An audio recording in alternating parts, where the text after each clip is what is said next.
Alhamdulillah. Kira-kira jelas gak? Jelas gak? Jadi kalau para ulama sering mengatakan kita kalau maulid Nabi hadir, jangan salah paham. Karena peringatan maulid semacam ini kita mensiarkan ajaran Nabi, saudara. Kita membaca selawat, membaca Quran, membaca riwayat, itu kita sedang menghidupkan ajaran Nabi. Seolah-olah kita menghidupkan Nabi dan menghadirkan Nabi di tengah-tengah kita semua. Karena kalau kita sudah acara begini, apalagi ada penceramah, ada guru yang mengajarkan, saudara, ada yang dakwah, amar ma'ruf, nahi munkar, saudara, berarti kita sedang menghidupkan pelita ajaran Nabi Muhammad Sallallahu Alaihi Wasallam. Nah, kalau itu kita lakukan, berarti Nabi selalu ada di tengah kita. Artinya kita masih tetap memegang kunci dari segala bala. Alhamdulillah. Maka itu saya mau tanya semua, siap ikuti Nabi? Siap hidupkan ajaran Nabi? Siap bela hukum Nabi? Takbir!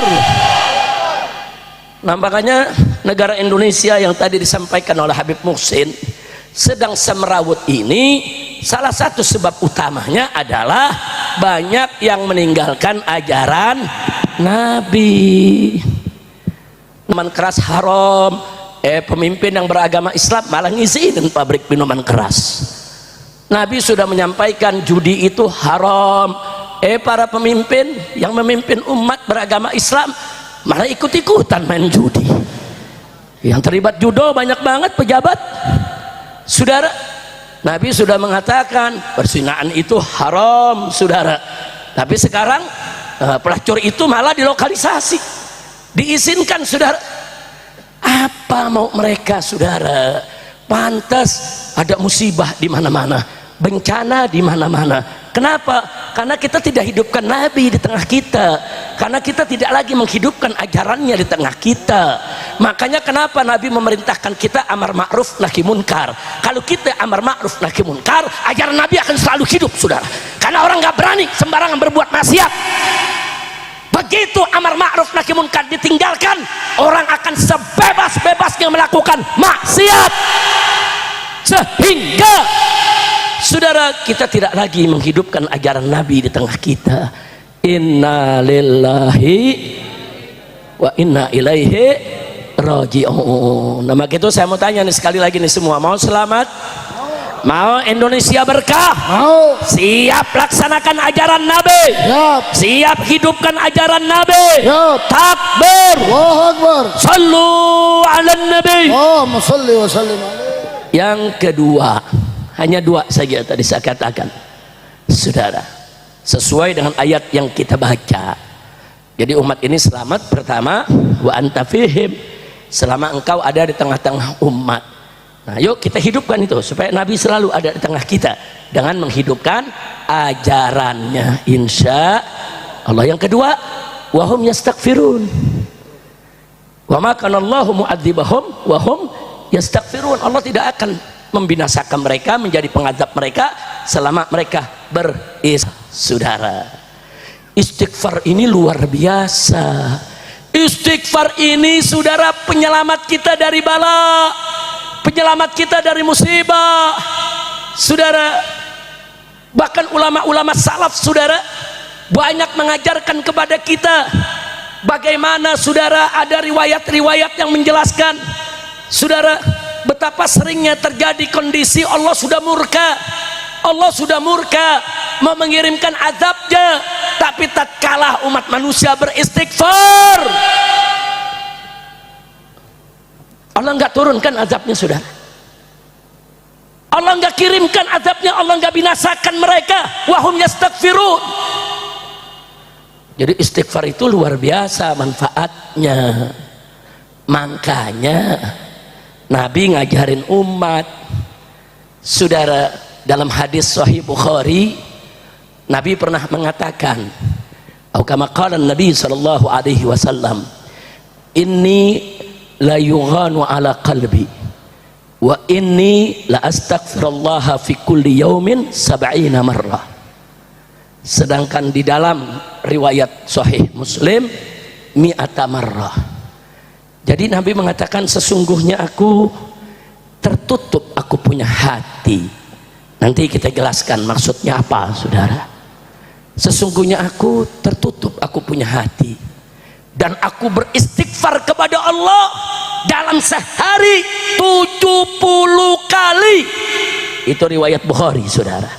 Kalau dalam riwayat Sahih Muslim, mi'ata marrah, 100 kali. Saudara, membaca hadis ini, seorang ulama besar pada zamannya ahli sufi, yaitu Al-Imam Abul Hasan As-Sadali. Beliau mencoba membaca tafsir-tafsir. Apa sih yang dimaksud? Ini la yughanu ala qalbi. Banyak tafsir, aneka ragam tafsir, macam-macam mencoba menafsirkannya, saudara. Tapi menarik, Al-Imam Abul Hasan As-Sadali radhiyallahu ta'ala anhu bercerita, saudara, sebagaimana diceritakan, saudara, oleh murid-muridnya, oleh pengikutnya, termasuk diceritakan oleh yaitu Ibn Athaillah As-Sakandari dalam kitabnya Tajul Arus, saudara. Imam Abul Hasan bercerita, suatu ketika aku bingung mengartikan ini la yughanu ala qalbi, apa maksudnya? Kok Nabi mengatakan sesungguhnya tertutup aku punya hati? Kenapa dikatakan tertutup? Apa maksudnya hati Nabi tertutup? Nah, akhirnya, saudara, Allah izinkan, Allah takdirkan Al-Imam Abul Hasan Az-Sadali mimpi bertemu Rasulullah sallallahu alaihi wasallam. Dalam mimpi itu yang ditanya. Beliau nggak nanya yang lain-lain. Ya Rasulullah, apa maksud ucapanmu? Inilah yughanu ala qalbi. Apa ya Rasulullah? Nabi dengan senyum menjawab. Kata apa kata Nabi dalam Abul Hasan Az-Sadali? Innahu ghainul anwar la ghainul aghyar. Sesungguhnya yang dimaksud liyughanu ala qalbi adalah hatiku tertutup cahaya. Udah penuh sama cahaya, udah tertutup itu hati, saudara, dengan aneka ragam cahaya. Bukan tertutup dengan cemburu. Biasanya orang mengartikan yughanu ala qalbi diartikan cemburu, iri atau dengki. Bukan oleh cemburu, iri, apalagi dengki. Hatiku tertutup dengan aneka ragam cahaya, sehingga aku beristighfar kepada Allah setiap hari 70 kali, atau riwayat lain 100 kali. Muncul lagi pertanyaan, kalau Nabi udah ditutupi cahaya itu hati, udah bersih, udah suci, udah mulia, kenapa mesti istighfar? Karena bagi orang awam kan istighfar, kalau istighfar berarti punya dosa. Kalau Nabi istighfar berarti Nabi punya dosa dong. Enggak begitu, saudara. Kenapa Nabi beristighfar kepada Allah? Saudara, pertama, sebagai tasri'un li ummati, sebagai penetapan syariat buat umatnya. Maksudnya penetapan syariat, istighfar ini dianjurkan. Bahkan seorang nabi pun sekalipun suci, mulia, tanpa dosa, tetap wajib istighfar. Itu namanya tasri', ketetapan. Istighfar itu wajib. Masya Allah, kira-kira jelas tidak? Itu cara Nabi mendidik umatnya, ya ikhwan. Yang kedua, saudara, litarbiyati ummatihi, untuk pendidikan buat umat. Artinya Nabi saja yang gak punya dosa, yang suci, yang mulia, sehari 100 kali istighfar.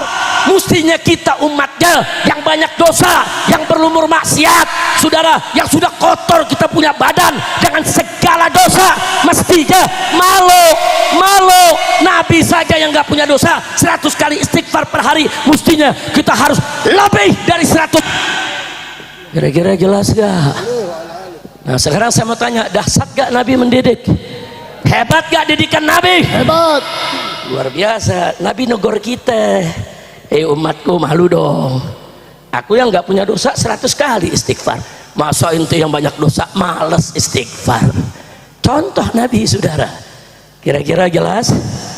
Itu yang kedua. Yang ketiga, saudara, berkaitan dengan cerita tadi. Nabi ingin lebih mantapkan kepada umatnya, istighfar ini kunci, saudara, penyelamat dari segala bala.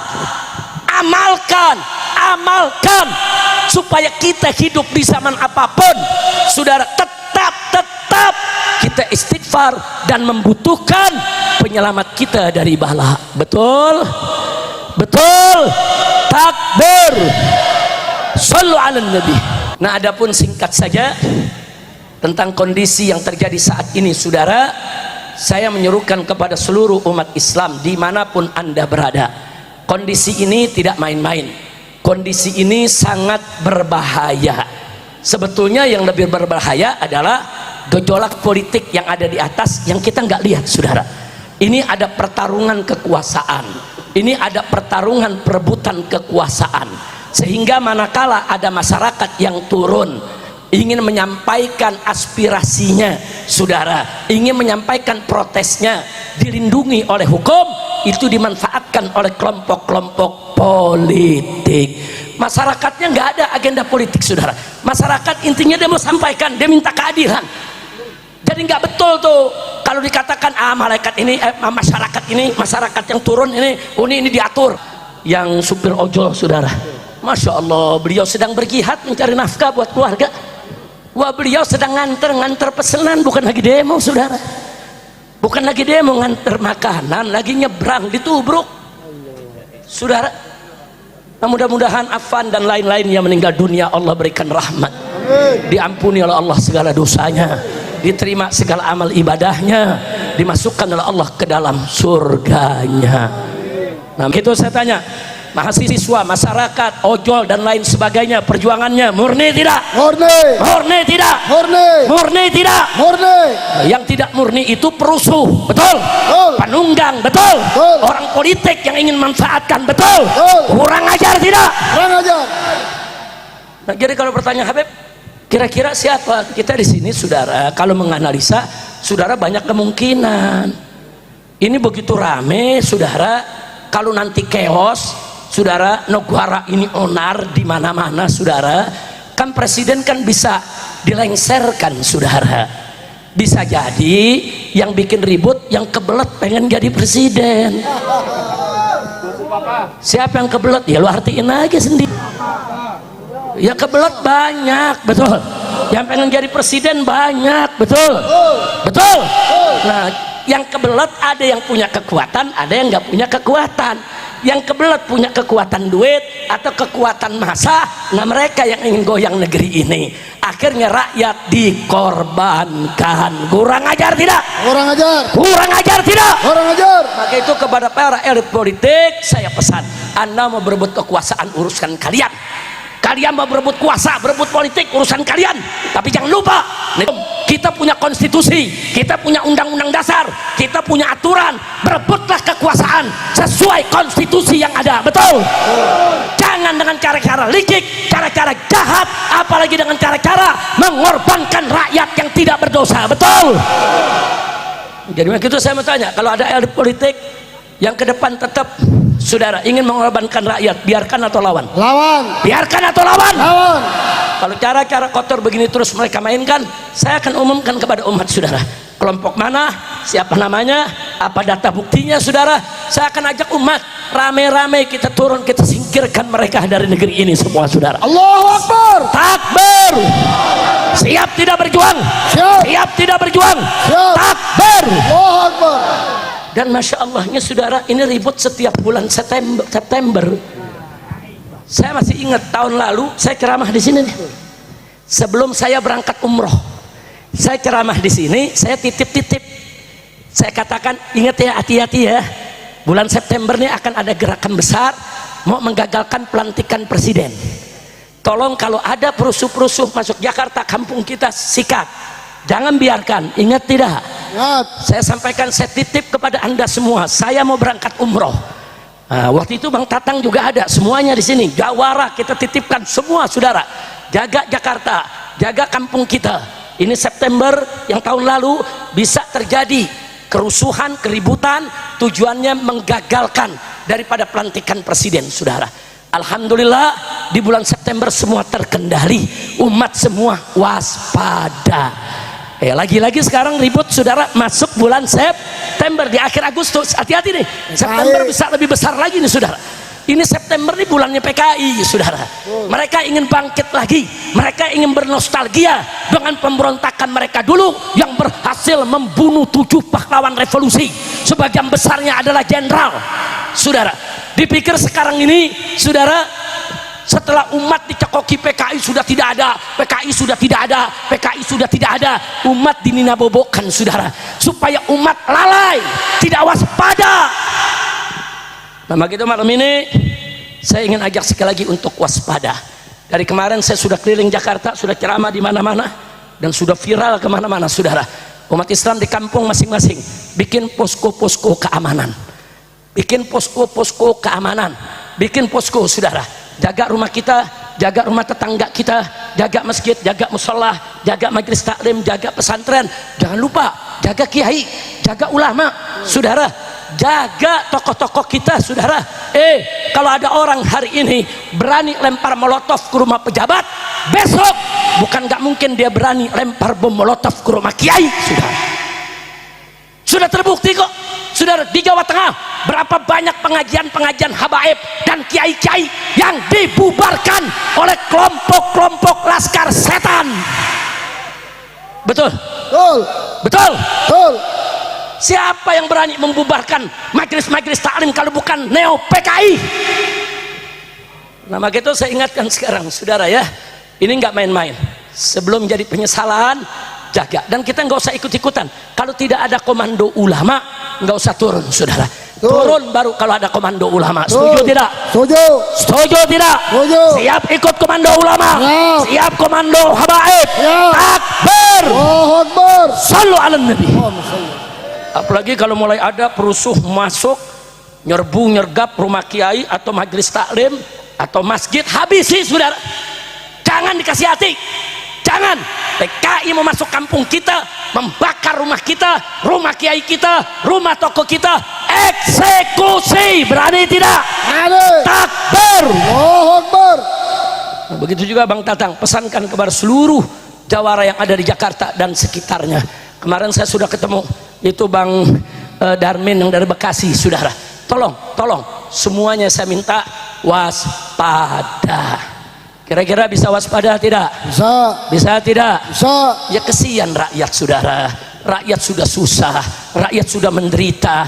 Mereka ingin menyampaikan yaitu daripada aspirasinya. Mestinya polisi nggak boleh begitu, anggota DPR nggak boleh lari. Buka aja pintu DPR, minta perwakilan-perwakilan. Mana perwakilan emak-emak, mana perwakilan mahasiswa, mana perwakilan dari jurnalis wartawannya, mana perwakilan dari ojolnya. Ajak musyawarah. Buktinya kemarin siang, saudara, begitu salah satu wakil DPR buka pintu, kemudian utusan-utusan semua masuk, tenang, nggak ada masalah, nggak ada ribut-ribut, saudara. Cuman sayang yang terima wakil DPR, ketuanya lari.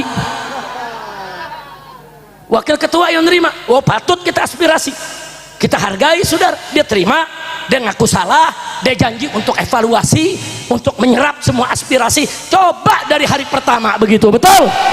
Betul? Betul. Ini dia, kadang-kadang polisinya lebay. Polisinya lebay. Oh dong, jawab, Habib, itu kan oknum. Oknum dari mana kalau udah banyak yang begitu? Lapor kambing, hilang kebo. Ini fakta, saudara. Nah, begitu sekarang saya tanya semua, siap bersatu? Siap. Siap jaga ketenangan? Siap. Siap jaga perdamaian? Siap. Dan saya sudah sampaikan, terakhir, saudara, sebagai penutup, saya sudah sampaikan ke Presiden Prabowo, saudara, baik lewat mimbar maupun lewat jalur khusus maupun melalui para menterinya, saudara, dari setahun yang lalu. Pak Prabowo, kalau nanti Anda dilantik, negeri ini mau aman, Bapak mau berkah, saya minta dengan hormat, Jokowi dan kroni-kroninya jangan dipakai lagi dalam pemerintahan. Betul. Betul? Betul. Saya sebutkan satu persatu nama-namanya, saudara. Begitu di kabinet yang saya sebutin masuk semua. Astagfirullahaladzim, gimana Kiai Kamang? Yang kita sebutin 5 kayak gitu, yang nggak masuk begitu, enggak, semuanya masuk. Nah, sekarang mereka nanya lagi, minta pendapat lagi, sama jawaban saya. Nah, kalau sekarang Anda mau selamat, mumpung nasi belum jadi bubur, mumpung masih ada kesempatan menyelamatkan negara, menyelamatkan rakyat, saya minta segera reshuffle kabinet pemerintahan yang ada. Seluruh menteri-menteri, pejabat-pejabat yang pro Jokowi singkirkan. Betul. Takbir. Allahu Akbar. Setuju tidak? Setuju.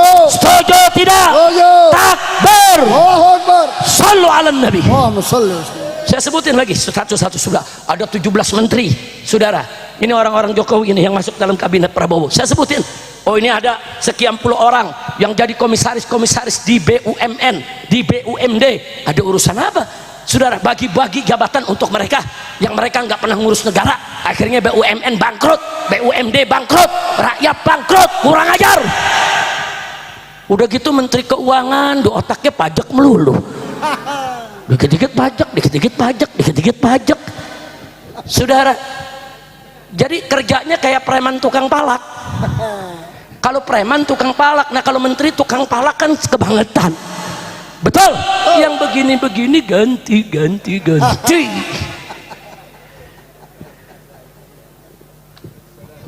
Kira-kira jelas gak? Ras. Udah cukup dah, napas udah nyesek nih. Emang si rumah sakit sebelah, tapi lu jangan sumpahin gue masuk rumah sakit. Walafiat, disembuhkan dari segala penyakit, diselamatkan dari segala mara bahaya.